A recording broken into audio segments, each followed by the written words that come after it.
Welcome to Losing to Live. I'm Pastor Steve Reynolds. I pastor Capital Baptist Church in Annandale, Virginia, which is outside of Washington, D.C. in Northern Virginia. I'm also the author of the book, Bod4God, and creator of the Losing to Live Weight Loss Challenge. I am so glad you've joined this challenge. You know what? You joined this challenge because you want a better body. That's what this is about, 12 weeks to a better body. And listen, you can get that better body. I know what it's like to want a better body. Most of you want a better body because you're overweight. I know what it's like to be overweight. You see, just a few short years ago, I weighed 340 pounds. I had high blood pressure, high cholesterol, diabetes. I was digging my grave with a knife and a fork and an ice cream spoon. But I got a better body through Bod4God. Some of you want a better body because you're what I call skinny fat. You know what skinny fat's all about? You look skinny on the outside. And most people think, wow, you really have good control and good discipline. But you know the reality is your habits are that of an overweight person. You don't really have a Bod4God lifestyle. And you know what? This program can help you to achieve that kind of lifestyle. Now listen, this program is about losing weight and keeping it off. Hey, anybody can lose weight. You've probably lost a lot of weight. But you know what? It's another thing to keep it off. And what you're going to learn is to have a lifestyle, a Bod4God lifestyle. And we're going to help you lose weight, but also you're going to learn to keep it off through that lifestyle plan. The first key is D. That's dedication. That's honoring God with your body. The second key is inspiration. I is for inspiration. That's motivating yourself for change. The third key is E. That's eat and exercise. That's managing your habits. And then the last key is T. T stands for team, and that's my favorite one. That's building your circle of support. And God has helped me through these 4 keys found in His Word to now lose nearly 120 pounds. Many of you sitting there today are saying, you know what? I've done lots of programs, lots of weight loss programs. Here I go again on another weight loss program. This is probably not going to work for me. What's different about this, you might say? What's unique about this? And I tell you, I want to tell you, this program is different than any program you've ever done in your whole life. And here's why. There's 3 unique characteristics about this program that are different than anything else you've ever tried. Number 1, it's biblical. It's a biblical program. Now you got to understand, Bod4God is based on the Bible. You know, the Bible, listen, it's the greatest health book in the world. The Bible is the greatest health book in the world. And you know what I did? I went to the Bible. You see, again, there I was, 340 pounds. I wanted to live. I didn't want to die. I was killing myself with my lifestyle. And what I did was I looked up the word body in the Bible. I discovered it's in the Bible 179 times. And you know what I did? Out of those passages, I crafted these 4 keys. These 4 keys are biblical. You're going to learn your Bible in a great way during this program. Now, if you are like me, you grew up in church, you're going to listen. You're going to read and look at some old verses, but you're going to see them in new ways. You're going to see verses in here that you might have known for a long time, but you're going to see them in a totally different way. This is a biblical plan. Number 2, it's personal. It's personal. Let me tell you something. The one-size-fits-all approach, it doesn't work. It doesn't work. You can't go out and get somebody else's plan and put it in your life and do it the rest of your life. You know what's going to happen? You're going to try that plan, you're going to do it for a while, and then you're going to go back to your same old lifestyle. Why? Because it wasn't yours. You didn't own it. You got to learn to personalize this. And in this program, listen, you're going to learn to craft your own lifestyle plan. Your lifestyle plan is going to be different than mine. I'm going to tell you a lot about my lifestyle plan, but more likely it's going to be different than mine. It's going to be different than other people that you know may be doing this program. You got to do it for yourself because we're all different. Some of us are younger. Some of us are older. Some of us are single. Some of us are married. Some of us are married with little kids. Some of us have teenagers. Some of us are empty nesters. Some of us grew up in the South where I grew up, and there's certain types of food that are available in that environment. Some of you grew up in other places throughout the country, and listen, around the world. And you got different cravings than I do, perhaps. You got to come up with a personal plan. And then lastly, this is so exciting. It's got to be done incrementally. Incrementally. It's called small steps to life. Small steps to life. You see, the best way to change is incrementally.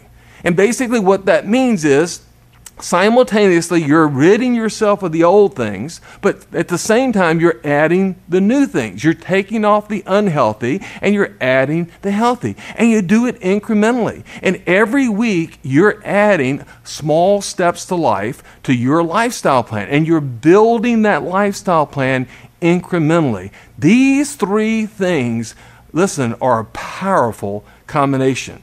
These three things have helped me to lose almost 120 pounds. In our one church, as we're recording this video, we've now lost over 6 tons of weight. And let me tell you something, through Bod4God, thousands of people are losing tons of weight. And if you will take those unique characteristics and download and implement them into your life, it'll work for you.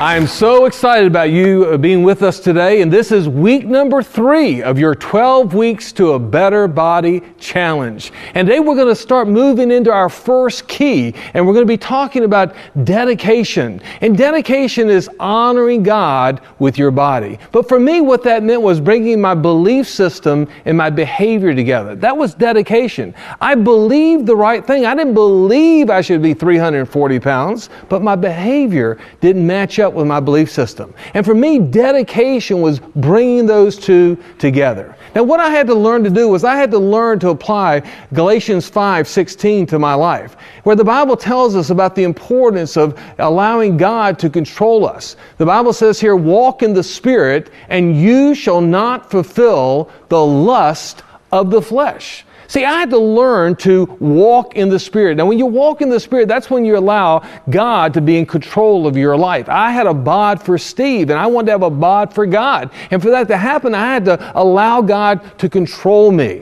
Now, the truth is, where I needed to learn that the most was when it came to my number one addiction. My number one addiction was ice cream. Remember I told you last week, I was digging my grave with a knife and a fork and a ice cream spoon. Now, what I had to learn in my life as I dealt with this problem was I had to understand that dedication for me started with the grocery store. You see, the Bod4God thought for this week is this: if food gets near you, it will get in you, okay? Listen, if you allow food to get near you, it will eventually get in you. And so where do you begin with food getting near you? Typically, most of it, the majority of it, is where? Your kitchen, your own house. How does it get in your house? Well, you go purchase it at the grocery store.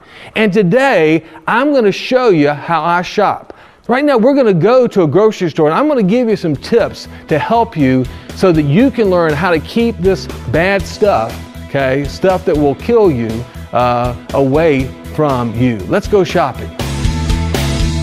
Well, here I am at the grocery store. D is for dedication. Now, when it comes to dedication back there at the church, I really don't have much of a hard problem with dedicating myself to God. But here at the grocery store, that's a whole different challenge. I'm right outside of a grocery store, actually in my hometown, Lynchburg, Virginia, at a typical southern grocery store. Now, when I pull up at a grocery store, what I do, first of all, is I park further out and I grab a basket. You say, why do you do that? Well, hey, just get a few more steps in and push the cart, burn a few more calories. I mean, it's just all part of the process, and I'm going to do it anyway. I need a basket. Why not get one outside and push it in? And so when I get here, I'm also thinking, am I hungry? Because you know what? If I'm more hungry, because I try to eat before I go, but I always do that. But if I'm really hungry, I got to just be aware, hey, everything in here is going to look really good to you. Now listen, when I go in the door, I remember our memory verse for this week, Galatians 5:16. It says, walk in the Spirit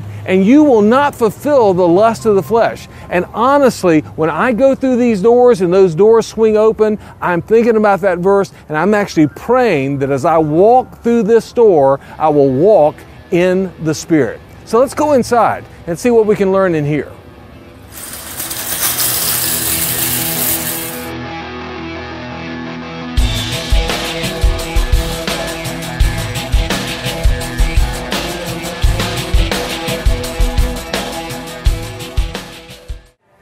Well, here I am inside the store in an inside aisle. Now, what you got to remember about grocery shopping is the living food primarily is on the perimeter. That's why you need to shop on the outside of the store. That's where the living food exists. But there are times when all of us have to go up and down the aisles because there are some good things up and down the aisles. For example, nuts, particularly almonds. One of my healthy snacks is raw almonds, and they're pretty much usually on the inside aisle of the store where I shop. But when you're going up and down these aisles, you need to be very aware. The music's playing, the lighting is in place. They got these beautiful, colorful boxes. There's all kinds of temptation around us, and we got to be very, very careful because we want to eat this living food. We want to make the stuff God made. And then as we're choosing from these different shelves on the inside aisles, we need to make sure we read the labels. Looking for things like what I eat for breakfast almost every day is oatmeal with raw almonds sweetened with stevia. That's my favorite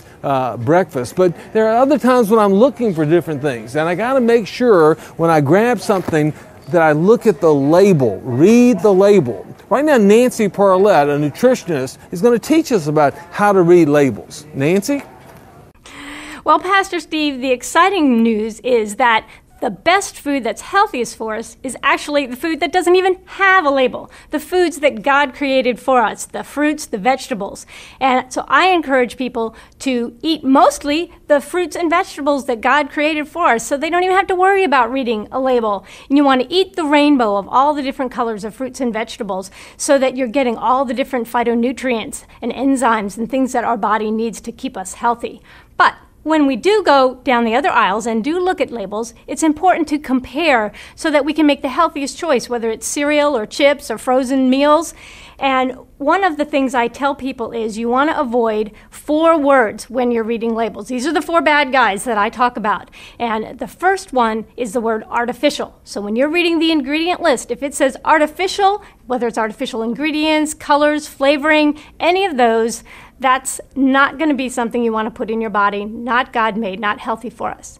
The second word that we want to avoid is MSG, also known as monosodium glutamate. That, again, is a chemical. It's a flavor enhancer that is put into our food. And everybody, you can't eat just one. Remember those? That's what MSG does. It increases your cravings. So not only are you going to eat more, but you're also getting a chemical that's not good for your body at all. And the research that they've done, it's been associated with obesity and weight gain. So we want to avoid MSG. The third bad word we want to avoid is hydrogenated. That's, again, the hydrogenated oils. You've heard of trans fats. A lot of people know they're bad. Well, that's what hydrogenated oil is. So if you see it in the label, you want to avoid that because the trans fats not only increase your bad cholesterol, but they lower your good cholesterol. All things we want to avoid when we're trying to lose weight. Then the fourth word that we want to avoid is high fructose corn syrup. That many people know about. We know it's bad for us, especially if we're dealing with diabetes and heart disease. We want to keep that out of our body all the way. So those are the big 4 you want to look at when you're reading a label, and definitely avoid those. Now, what if you want to say have a bag of chips and you want to look at that label? I want you to pick the healthiest one. For example, here we have Fritos and Doritos. If you want something crunchy, when we look at the back, we see our Fritos have all of 3 ingredients. We have corn oil, and salt, all natural products. When we look at the back of the Doritos, we have 34 ingredients. And there's a whole bunch of our not to have bad words in there too. So when you make a choice, make sure you're reading the labels. What else do we want to look at when we're looking at a label? Well, when we get the nutrition facts, first and foremost, we want to look at the serving size. Because a lot of times, for example, this is 2 servings. But when you read the label, you think, oh, this is all I'm getting. Nope, you have to double that if you're going to eat the whole bag. So you want to make sure you notice that. Of course, you're looking for calories because we're all trying to cut calories. And we want to watch for fat. We want to watch for sodium. Sodium, we should be having no more than about 1,500 milligrams a day. That's about 500 milligrams at each meal. And so many of us will buy a frozen meal, for example, and that'll have enough salt for the whole day. So you really want to look for your salt. Fiber is so important. I encourage people, that's the one thing on the label I want you to get more of. Try to get at least 3 grams per serving of fiber if you can do that. And finally, sugar. Again, we all know how when we get too much sugar, it's stored as fat. So we want to avoid that in all of these processed, refined products. In conclusion, what I tell people to do is eat more of what Jesus would have eaten. They didn't have this when Jesus was around. So make sure you're eating the whole healthy food that God created for us as much as you can. And read your labels and compare when you're in the store.